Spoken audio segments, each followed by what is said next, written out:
Dan. As Dan just said, I am also Dan. And you can see how this gets confusing really fast. I am one of the elders here, and it is my privilege to get to continue our series on 1 Timothy this morning. But first, I would really like to address some of the pernicious rumors you may have heard. If you are newer around here, you may be unaware that I have a reputation of being a little bit of a history nerd. And I want to go ahead and put that nasty and offensive rumor to rest right now once and for all. I'm not a bit of a history nerd. I am a big history nerd. So I have been forever, actually. I have a couple degrees focused on history. I taught it for a while.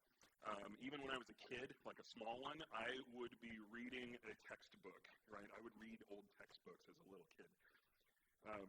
I was just as likely to be found watching documentaries made by like Ken Burns or whoever as I was Saturday morning cartoons. And if we're being very honest, that makes for a very weird kid.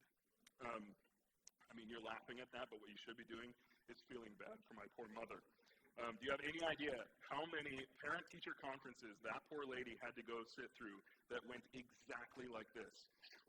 Well, Mrs. Anderson, Daniel is in a lot of ways just like every 10-year-old boy. He likes Ninja Turtles and Power Rangers and airplanes.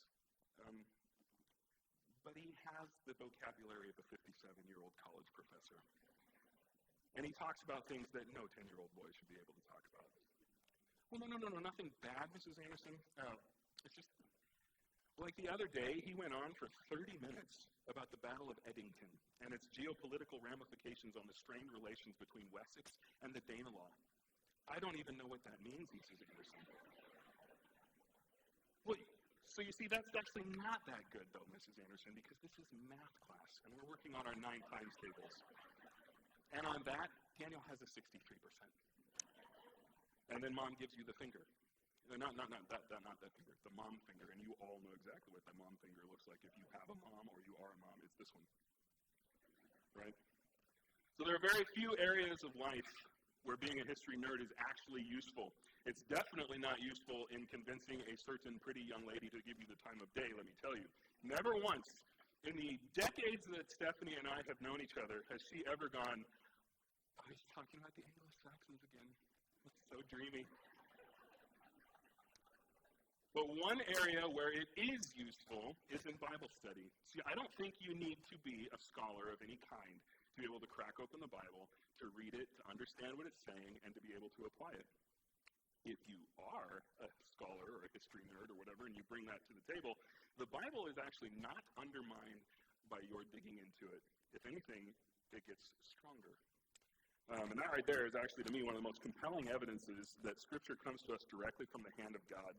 If it was, as the atheists like to insist today, nothing more than fan fiction written over the course of thousands of years and constantly changed and modified, there is no way that it would be as approachable and understandable as it is today and still bat 1,000 when it comes to history. I mean, we cannot even really add to something like Star Wars faithfully over the course of a couple of decades. There is simply no way you could do this for thousands of years and end up with what you have. And if you don't get that joke, come talk to me after, and I will set you straight. And if that offends you, I truly do not care. You can fight me in the parking lot. I'm right. All of that is to say that our topic today is one that I think is going to be deepened a bit by some historical context. In a second, we're going to look at what Paul has to say about widows. And at first, it kind of looks like, why is this even here? But I think as we unpack some of the stuff, you're going to see that some of the principles that it's based on are going to be a lot more applicable to us than we think that it would be at first. So let's go ahead and pray, and then we'll dig into the Word.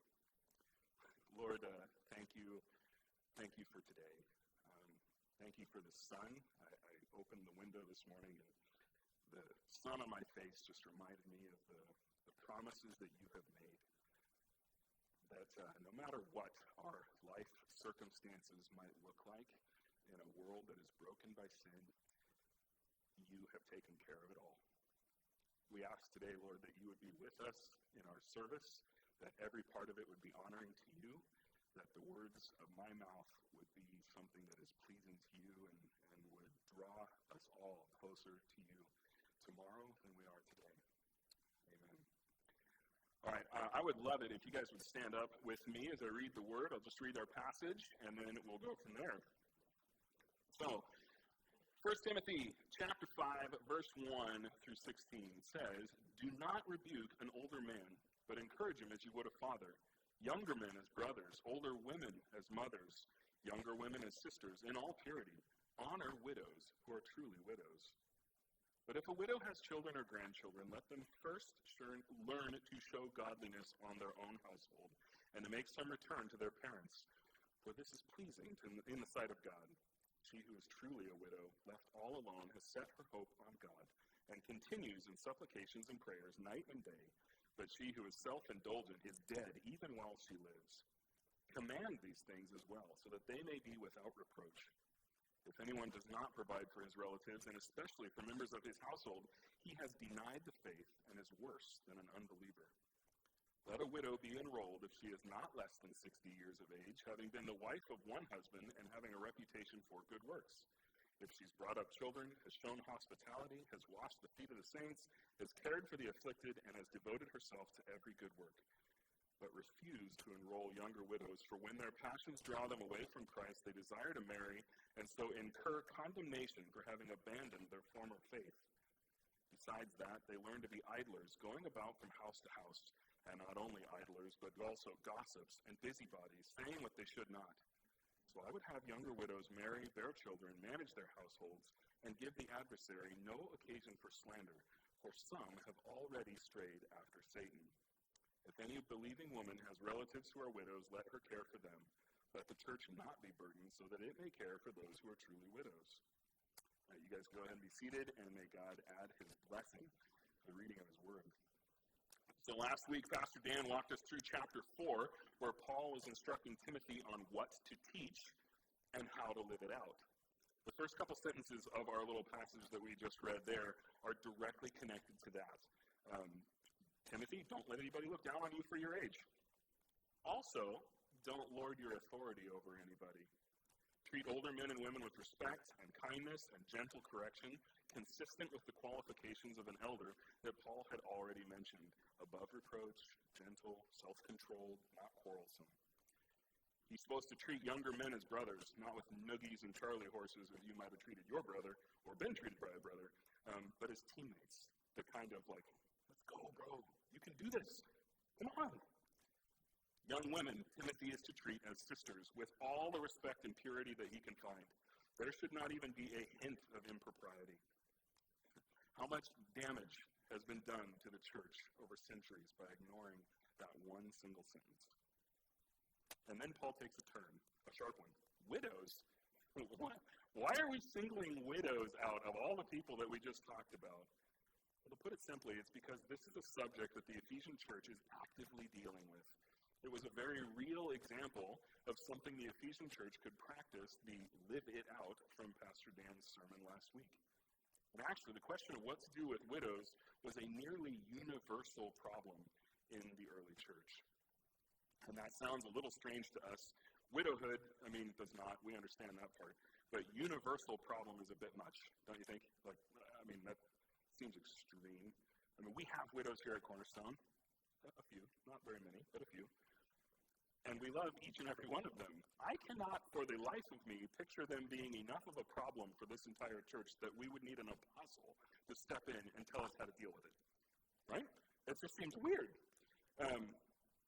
But that's because our world, the one that we live in, our cultural context, is very, very different from the one the Ephesian church existed in. Their world had a lot of widows. And there are several reasons why. One of the main reasons why was that there was a much larger difference between wives and husbands in age than exists today. 10, 15, even 20-year gaps in age were very common, sometimes even more. Today, a 20-year gap in age starts making people's eyebrows kind of raise. But then when you hear that the average age for a girl to get married at the time was 17, and we start wanting people to get taken to prison, preferably by a wood chipper, right? That's bad. You can't have somebody 20 years older than a 17-year-old get married in today's society without having a problem. Is that, And we are right to feel that way. Our society has structures and institutions, programs, all these systems that are in place that make such a relationship completely unnecessary. You don't have to do that, which means anybody that is trying to make a relationship like that is only doing it to take advantage of somebody. And the Bible is very, very clear on just how much God hates when people try to take advantage of or exploit somebody that has less control and power over their own circumstances than they do. He hates it. But the first century Roman Empire is not modern Western civilization. Theirs had no concept of a teenager. You were a child until you weren't, and now you're an adult. And they grew up fast. They grew up fast because they had to. There was no time for this long period of growth and development of a teenager. People just died younger. There are no hospitals. There's no antibiotics. There's no antiseptics. There's no anesthetics. Every cough, every cold, fever, cut, broken bone, fall, you name it, is the potential to be deadly. Up until the 1950s, one of the most common causes of death worldwide was the lowly tooth cavity. And that sounds weird to us because nobody dies from tooth cavities today, right? But what happens is you've got a rotten tooth, it gets infected, it's now in your gum, it creates an abscess, the abscess gets in the bloodstream, you get sepsis, and you're dead. And that was extremely common. The infant mortality rate in their world was way higher than it is today. In our world, we get criticized in the United States for having an infant mortality rate that's too high, at 0.56%. Okay? Theirs was 30%. And if you know what that means, it means that 1/3 of all babies born would not make it to be a year old. If you start adding years to that, it gets bigger. By the time you're 15, nearly half of all kids born don't make it to C15. When you start adding that on top of the people that are elderly, you start thinking about how often you get sick as you get older. Things just start falling apart. Your odds of making it to be 80, 90 years old are very slim indeed. Their lifespans are shortened significantly. When you were born, if you survive to 15, you can expect to have another 4 or 5 decades, and that's it. They don't have time for people to, be Peter Pan teenagers until they're 28 years old. So, if you consider the fact that half your population is dying before they're 15, it's actually somewhat impressive that the average life expectancy in the first century was as high as 30. If you know how averages are calculated, you hear somebody's average life expectancy is 30, and our automatic thing is, well, that means a 28-year-old person is considered old? No, this is an average, right? And so people are dying young so much that it's driving the average much lower. So it was not unusual at all for families to have way more kids, a lot more kids. By the time a woman was 40, it was not uncommon at all for her to have 6, 8, or even 10 kids. And she had to do all of that without so much as a Tylenol, let alone an epidural. And they started young because strong, fit, healthy moms, they believe, made strong, fit, healthy babies. And you need those babies to grow up. There is no such thing in their age as Social Security. There's no 401k. You can't have a Roth IRA or a mutual fund or this diversified stock portfolio with dividends. That doesn't exist. The only retirement plan anyone has is kids. That's it. You worked your tail off at a very hard physical job until your body was too broken for you to be able to do it anymore, and then you hoped and prayed that your kids were old enough and nice enough to you that they would take care of you. That was the plan. Normal would be then a woman who married young, got widowed young, and who hoped and prayed that when, not if she was widowed, her kids would be old enough to take care of them all. And I said when, not if, and that was on purpose. The men these women are marrying needed to be established enough to be able to afford families. They have to have their own trades, their own skill, their own farm, whatever, their own sources of income, independent from their fathers or the other guys that they were being trained by. This means that very few guys in their teens are able to do that. In fact, it's not uncommon for a guy to be in his mid-20s, mid-30s even, before he's in a position to be financially stable enough to even consider affording a family. But a consequence of that is that men, being older, are dying before their wives are, decades before their wives. Did you ever wonder why Mary is mentioned in the Gospels all the time when Jesus is doing his ministry, and it never mentions Joseph ever again? That's because Mary, very likely, was in her mid-40s when Jesus was 30 years old and starting his ministry. Joseph could easily have been into his 60s and gone by the time Jesus started his ministry at 30 years old. So it's impossible for us to get any kind of hard data on this today, but I read a few historians that they study this kind of stuff, and they think that as much as 1 in 3 women in the world at the time would have been widowed before they were even 30. By the time you get to be 60, you are all but guaranteed to have been widowed at least once, possibly even more. The first century church had widows, a lot of widows. So we're not going to be making excuses or justifications for their system of marriage, the underage thing. We look at that today, and it's like, but we don't have to, right? We're not here to judge them, and we're also not going to try to defend them. But what we are trying to do is get to the bottom of how this widow question could be such a universal question in the church, and it will inform why Paul says what he says in a little bit here. But if you read through the Gospels, the inescapable conclusion is that Jesus cares very, very much about the poor, the forgotten, and the ignored. Enormous amounts of his time was spent on lifting them up, healing them, feeding them, honoring them, even talking with them. We can't even quantify the number of things that Christ did for the least of these.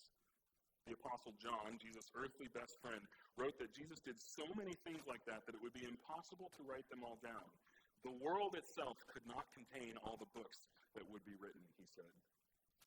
In the book of James, it is written that religion that is pure and undefiled before God the Father is this: to visit orphans and widows in their affliction and to keep oneself unstained from the world. That is the exact continuation of Christ's earthly ministry. Widows, especially elderly ones, were very, very often in the first century about as least of these as you could possibly get in a world which tried its level best to ignore the least of these as much as they possibly could. When Paul tells Timothy to honor widows who are truly widows, he's telling Timothy to continue that truly revolutionary Christian practice of taking care of the people the rest of society does not even want to look at. They want them hidden. They don't want to see them.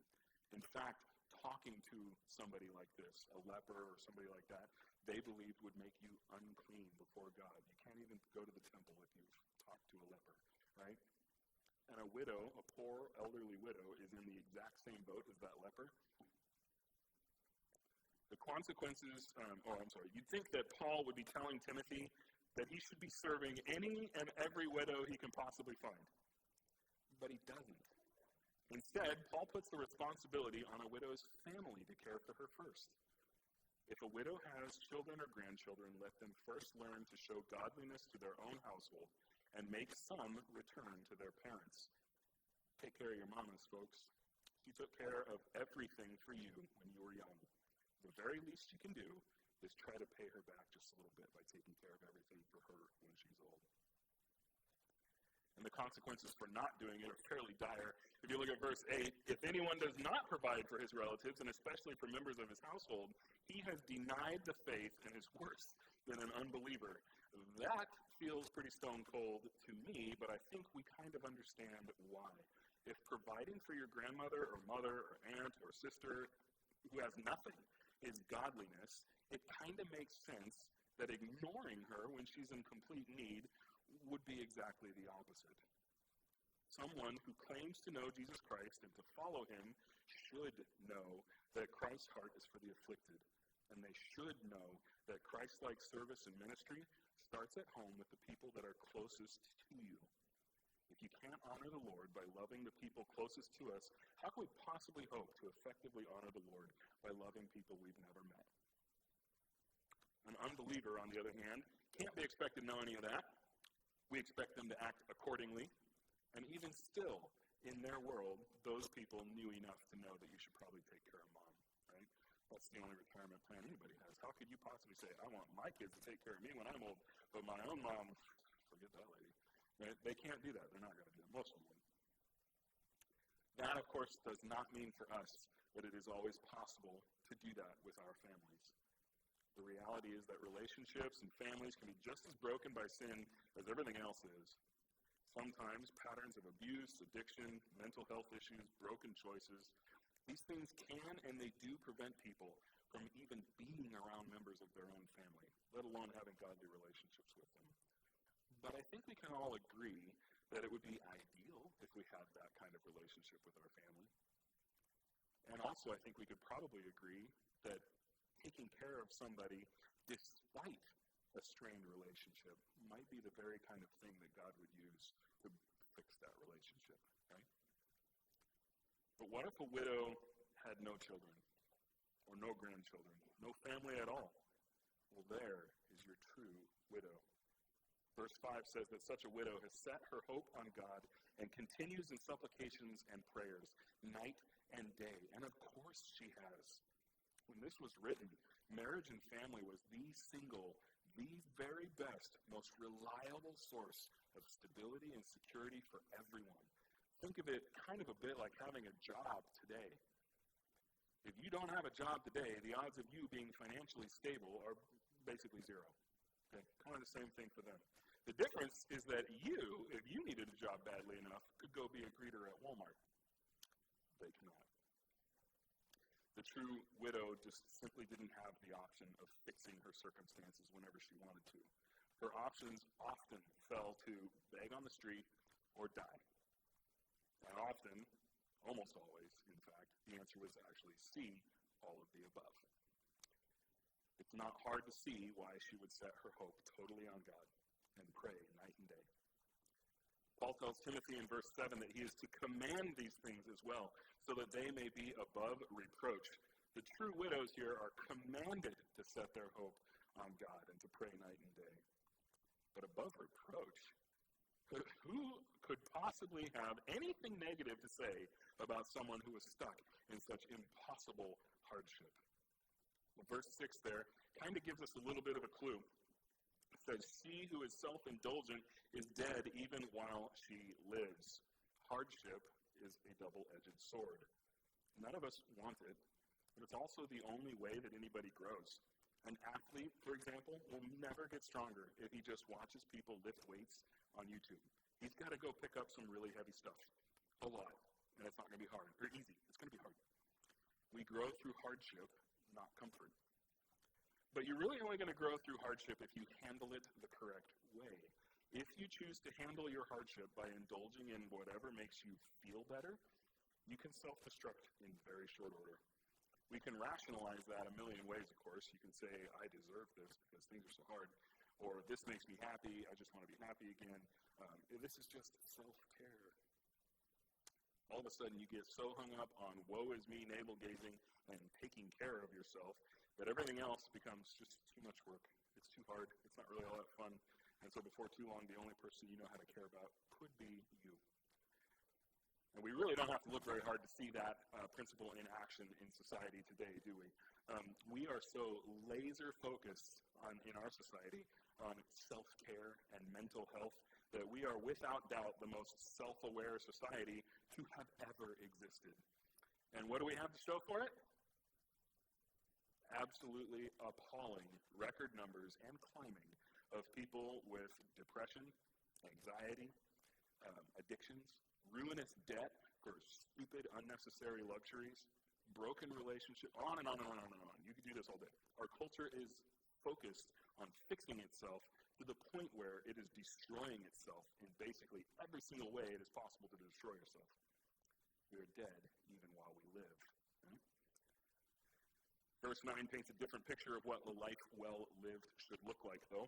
Let a widow be enrolled if she is not less than 60 years of age, having been the wife of one husband, the reputation for good works. If she's brought up children, shown hospitality, washed the feet of saints, and cared for the afflicted, devoted herself to every good work. If you remember from a few weeks ago, Pastor Dan mentioned Acts chapter 6. It was where the church had created the very first deacons, and their job was to set up a ministry specifically to help feed widows, just like our true widows here. So the qualifications that Paul just gave were qualifications to kind of help determine which widows in your church belonged on that program. That's the enrollment that he's going to be talking about there. But what on earth kind of ministry is this? I mean, really think about that. What is going on here? If anybody in this church came to us and said, hey, I really need help, my husband is dying, and I'm going to lose everything if I don't get a few of these bills paid, would anybody in this room go, yeah, but you're only 47 years old, come talk to us in 13 years, lady? Nobody would do that.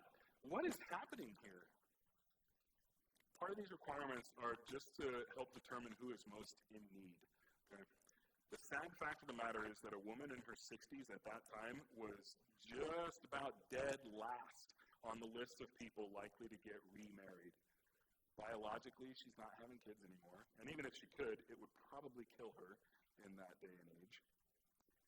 And beyond that, she's kind of in the very end of her life anyway. The elderly widow, then, is the one with the very least likelihood of improving her circumstances, the one in most desperate need. But there are still more reasons why Timothy is to exclude younger widows. Verse 11 says, refuse to enroll younger widows. Why? Because when their passions draw them away from Christ, they desire to marry and so incur condemnation for having abandoned their former faith. Besides that, they learn to be idlers, going from house to house. And not only idlers, but gossips and busybodies, saying what they should not. Now, I don't know about you, but I read that and it was like, hang on. I don't like some of those implications. If a widow gets remarried, she's drawn away from Christ, abandons her faith, just because she's not 60? Does that seem odd? Well, it's not exactly that way. If you remember how marriage was as important to their stability and security as a job is to us today, we can understand fairly easily how someone would be taking the opportunity to get remarried as soon as they could. In a few verses, Paul's actually going to tell these younger widows to do exactly that. Just as we would tell somebody who really needed a job that they probably ought to take the one that fell in their lap. But if she gets remarried, she will have split her priorities. 1 Corinthians chapter 7, Paul writes that a man or a woman who is unmarried is able to focus solely on pleasing the Lord. But a married person focuses on pleasing their spouse, and their interests are split. It's not hard to imagine how that could be so. Anybody who gets married has a house to run, right? Any lady that gets married. She's got dinners to make, bread to bake, clothes to wash, kids to raise, all that good stuff. She cannot set her hope on God and continue in supplications, prayers night and day, or be devoted to every good work in quite the same way that she could before. She may have started off being perfectly willing to dedicate herself to all the prayer and service all the time, 100% of her time. But when her circumstances change, her dedication changes. She is, in effect, going back on her word. She hasn't been drawn away from Christ in the sense that her focus and dedication has been kind of redirected. It was 100% over here, now it's kind of here and here. Does that make sense? We're following? The result would be that she has condemnation for abandoning her former faith. That's not saying that she will have lost salvation, automatically anyway. It is saying that she will have undermined herself. The true widow has set her hope and her faith entirely upon the Lord, but the younger widow, should she get remarried, has to give her family and her husband her attention. Now, the new couple can and should put their faith in the Lord as well, but when she was leaning on God herself, God was all she had. By getting married, she can still lean on the Lord, but she's leaning on her husband now as well. In effect, she's abandoned what her faith used to be. She's switched it for something different. The condemnation comes from having changed your mind, from starting a road and then giving up on it before you made it to the end. On top of that, Paul says these younger widows are going to be open to temptation. Verse 13 says they learn to be idlers, going about from house to house. And not only idlers, but gossips and busybodies, saying what they should not. I don't think it's terribly difficult for us to imagine how that can happen. These younger widows, if their physical needs were taken care of, would be free to focus on whatever they want. lot of free time. They can become idle, left to their own devices. When I was teaching and working with youth group and stuff, I used to tell young men that the absolute single worst thing they could possibly do to themselves once they graduated, went to college, or were on their own was to lock themselves in their rooms and just poke at computers all day long. Even if by some miracle they manage to avoid the obvious pitfalls of sin that come with that on the internet, they still end up getting absorbed completely by video games, YouTube, podcasts, social media, like all the dumb stuff. Too much free time, too little accountability, dead meat every time. He gets consumed by his own desires, and they end up cutting him off from anything and anyone that could be his lifeline. Unchecked interests become his prison. They block relationships, they stunt his development as an adult, they obliterate his motivation, and they rob him of his future. This young widow that we're talking about here could find herself in exactly the same prison, although she will have let herself in through a very different door. Instead of placing her hope in the Lord and dedicating herself to prayer and every good work, she can now sit in the marketplace and pick up all the juiciest tidbits from everybody all over the city. She can go from house to house, friend to friend, choosing who to share what with. I heard Antonia talking to Junia, and you will never believe what she said. Right? Before too long, she can see herself as a social influencer, a relational power broker almost. She's in the know. People need her expertise to keep track of their social standing, or at least she thinks. She can build up reputations, and she can absolutely nuke them from orbit with just a few strategically placed words. You go ahead and replace marketplace there with social media, friend group, Bible study even, the break room at work. All of a sudden, I would be willing to bet that just about everybody in this room can think of at least one person that is kind of like that. Somebody or other who sits in the middle of all the drama that she is responsible for, a little bit like a spider sits in the middle of a web that she's made. And that prison ends up being exactly the same as that guy locked in his room. You're left wide open for the enemy, separated from the nourishing streams of biblical truth, cut off from the vine of the church, eventually withering and ultimately dying. As verse 15 says, these have strayed after Satan. That is a hard pill, but I think it's true. These qualifications are not just there to ensure the widows on the program are the ones that actually need the help the most. They are also there to ensure that nobody's being set up for failure. Paul does not want to give these women the tools they need to ruin themselves. What he wants is for them to strive for godliness. Verse 14 says that a younger widow, instead of being enrolled in the program, ought to marry, bear children, manage their households, and give the adversary no occasion for slander. That's the same instruction from the very beginning in verse 4. Practice godliness by taking care of your family. That mission, the purpose for them, serves as guardrails. It would help protect this lady from herself. This, by the way, is how we know for a fact that marriage does not cost her her salvation, or even automatically disqualify her from ministry. Paul wouldn't tell her to do it if it did. I think there's a bit more going on with these qualifications, though. Here's a list of the requirements for elders that I made, and I put a list for the deacons and the widows next to it. You can see there are a couple points of crossover. And I probably actually could have made more if I sat and spent the time. Like, does anybody actually think that an elder should not have cared for the afflicted? Anybody? Yeah, right. We all expect that that's something I should do.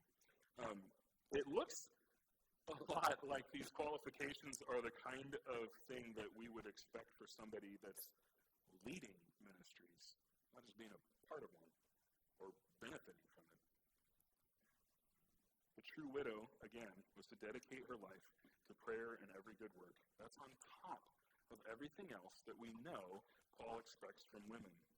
Titus 2:3-5 actually says, older women likewise are to be reverent in behavior, not slanderers or slaves to much wine. They are to teach what is good, and so train the young women to love their husbands and children, to be self-controlled, pure, working at home, kind, submissive to their husbands, that the word of God may not be reviled. Did you hear some of those qualifications echoed in that passage from Titus. On top of that, the older women, Paul is saying, ought to be able to teach what is good to the younger women, train the younger women in how to be wives and mothers. All of that is still true for these older widows in 1 Timothy. When you look at it in that light, it seems that at least part of the purpose of this ministry is to take care of the physical needs of these elderly widows so that these champions of the faith would be free to minister to those that are beneath them, to pass on the wisdom they've gained from long lives well lived, to help those who are raising future generations to walk in the way of righteousness. I think these older widows are ministering to the church every single bit as much as they are being ministered to by the church. A few weeks ago, Matt Moffat taught us the qualifications to be an elder. He said the list should not be seen as a ceiling for elders, but rather the foundation for every single believer. Church, he was right. He nailed it. That is exactly correct. That is the exact kind of discipleship that we want in all of our churches. That's the exact kind of thing we want all of us to be. So, if we were to apply that to us, to bring it home, we do have widows here at Cornerstone. Every single one of them that I know of is among the most dear, sweet, godly ladies that I know. We could all benefit immensely from spending time with them. Spend time with them. Especially you, young ladies.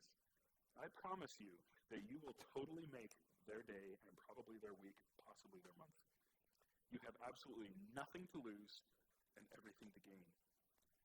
But as wonderful and delightful and godly as the widows in our church are, this passage is not in any way saying that all the responsibility for discipleship falls on them. Notice how everybody in the passage had something to do. Everyone was to take care of those in need in their families. Young widows had a job. They're supposed to get married, have husbands, children, people to take care of. Older widows are to dedicate themselves to every good work, specifically training and teaching younger women on how to be faithful wives and mothers. If there's one thing that we can all walk away from here, it is that every single one of us has something to do. We all have work to do. A mission field, some area where we can actively live the teaching of Jesus Christ. Maybe yours is to put the gospel into action by simply obeying your parents with a good attitude. Maybe it is to give what causes you to worry to the Lord. Give up your control and just give it to Him. Let Him handle it. Maybe it's to put your entire effort into school or work or whatever, doing it as to the Lord, even if it kind of stinks and you hate it. Maybe it's to share your faith with that neighbor or coworker, the kid in class or whoever. Invite them to church. Maybe it's to finally start making a concerted effort to pray and pray specifically for other people every single day. Whatever it is, I can guarantee you that you have at least one area in life that you can think of where God has given you an opportunity to put your faith in Jesus Christ into action. There's almost certainly more than one area, if we're being honest. On the other hand, maybe you are someone here today that has a need of your own, but you really don't want to be a bother to somebody else. Maybe there's a tree in the yard that's leaning dangerously, the gutters need cleaning, the faucet's leaky, that stupid fan belt in your car is squealing incessantly, whatever it is. Maybe there is something like that for you, and there's no way that you can fix it on your own or afford to have somebody else do it. Let us know. We want to help you. In fact, we are commanded to love you that way, to show you the love of Jesus Christ. Don't deprive your brothers and sisters of an opportunity to be Jesus' hands and feet. And that is the entire point of the Christian life, after all, to imitate Christ Jesus. He who poured out his very life all the way to the cross, who died so that sinners who were at total enmity with him could be reconciled to him, brought back to the fold, bridged that hopeless gap of sin to stand before God, a new and pure creation. That Christ Jesus has asked us to take up our cross daily and follow him. But you can't do that if you don't know who he is. We remind ourselves as much as we can who he was and what he lived, died, and rose again for. Christ himself, right before he went to the cross, told us to do exactly that at the Last Supper. He took bread and wine, compared it to himself, his sacrifice on the coming cross, and told us to remember him every single time we ate it. Guys, it is no accident that he chose bread and wine. Those were things that were in every single meal that anybody ate in the first century. What he's saying is, as often as you eat and drink, every single day, multiple times a day, remember Jesus Christ and what I did for you on the cross.